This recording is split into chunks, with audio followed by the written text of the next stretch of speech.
Nail's a producer. I don't wanna see you around here again, unless you want a black eye.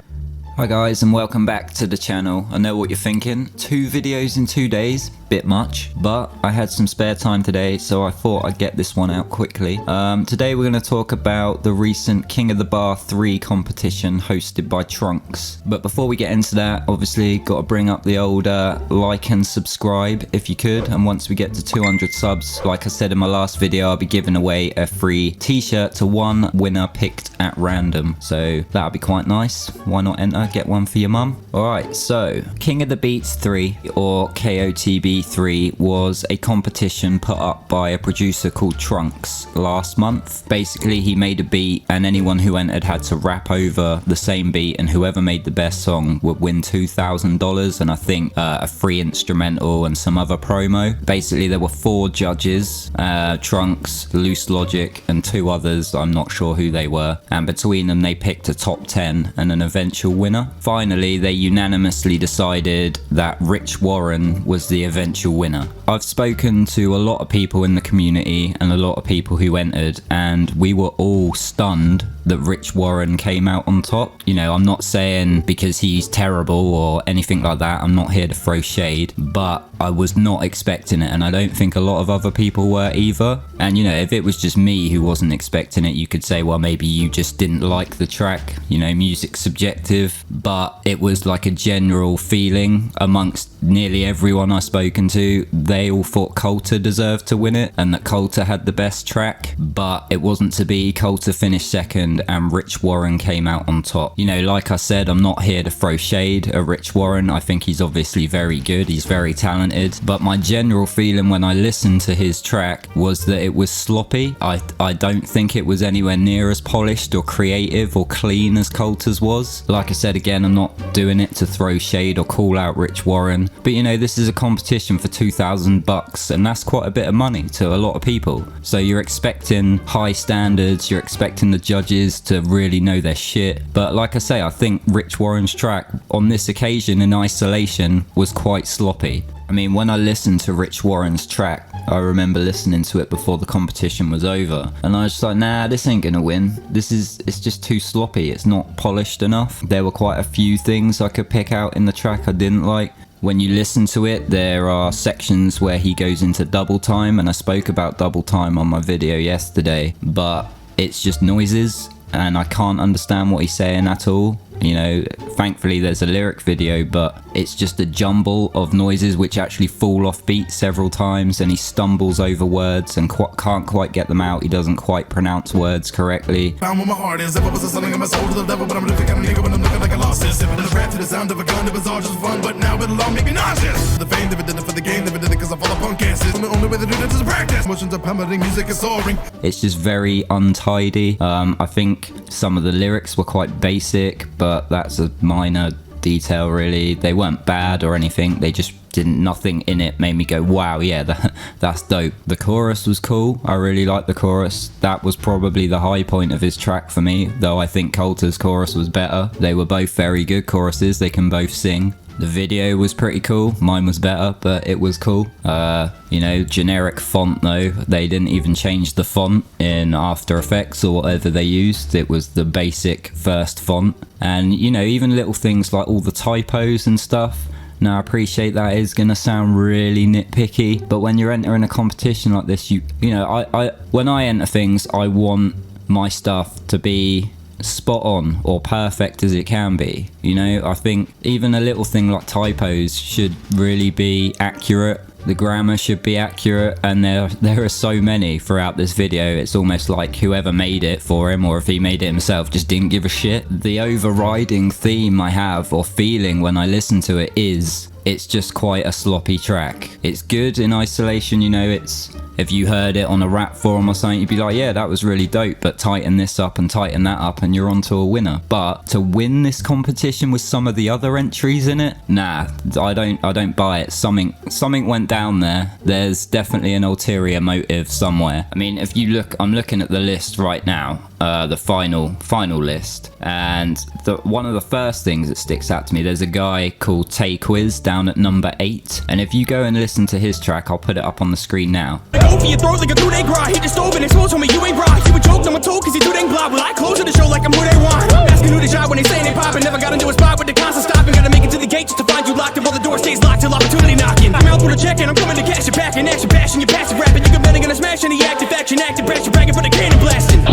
That is how you do proper double time. It's really tight, really aggressive, really, you know, the enunciation's perfect. He really gets a vibe going with it. And it's just much cleaner overall, and somehow he's all the way down at 8th. That Kid Cry, I love the guy, don't get me wrong, and this is going to sound a bit shitty of me because we've literally just released a song together, but I'm not throwing shade at him, I'm not dissing him. I think he's an incredibly talented guy, but I remember being a little bit disappointed with his entry, but that's because his standards are so high and I'm so used to hearing just gold whenever he drops. I remember thinking, oh, it's a little bit by the numbers for him, and he did a video which is cool, you know, the video's great and stuff, but he somehow came in 4th, and that seemed awfully high compared to some of the other entries in here. Again, like I say, I'm not dissing him or slagging him off because, you know, I consider him a friend. We're friends on social media. We just made a song together that come out on Spotify. It's called Exposure. Go and check it out now, download, because it's great. But I just, like I say, I just feel I was a bit not underwhelmed, just a bit whelmed. It just was very by the numbers by him. I've heard him drop better every single time, and I was a bit like, well, I don't know, it's good, you know, obviously it's good, but I've heard him do a lot better. Also, I know Loose Logic, who's one of the judges, and I don't want to drop him in it or anything, but after the competition was finished, we were actually privy to his preliminary list. He sent it to us and we had a little look at it, and that list I feel is a lot closer to what I think should have been the final top 10. He had Coulter winning it. I was in there at number 5, which is obviously closer to what I think. Now, you know, before I go on, do I think my track deserved to win? No, absolutely not. I was actually a bit like, I probably should have tried harder once I'd submitted it and saw all the other entries. But do I think it was good enough to be in the top 10? Absolutely. My video was, I think, probably one of the best in the competition, and I don't think the track was half bad either. But to not even be in the top 10 was a bit like, wow, okay. Especially when I listened to some of the other tracks in there. You know, like I say, I don't think it was anywhere near winning, but I had it in the top 10 for sure. And Cryptic as well, I had him in the top 10, but he wasn't in the top 10, or the final top 10 anyway. He was in Loose Logic's top 10, but he got bumped off as well. And I was staggered, honestly, like, but I don't even want to talk about my tracks, whatever. I don't care if I win or not. I wasn't expecting to, but I was not expecting the final result to be how it was, with Rich Warren coming out on top and Coulter coming second. So I've got a theory as to why this has happened. I did a little bit of research online. Right, so here we are on YouTube. Now my theory is, I bet that the artists in the top 10 have all worked with Trunxks before, or released tracks produced by Trunxks before, or entered the previous King of the Bar competitions. So I had a little look. If I type in Rich Warren Trunxks, can't spell, you can see he's entered before for sure. Who else have we got? We got this next guy, I can't pronounce that, but I can't spell it either. Nayak Young. Oh look, so he's entered before as well. He's also released just tracks produced by Trunxks. Looks like a fair few. And he finished 3rd. I know that Kid Cry has entered before because he said he finished lower down last time. I can't remember where.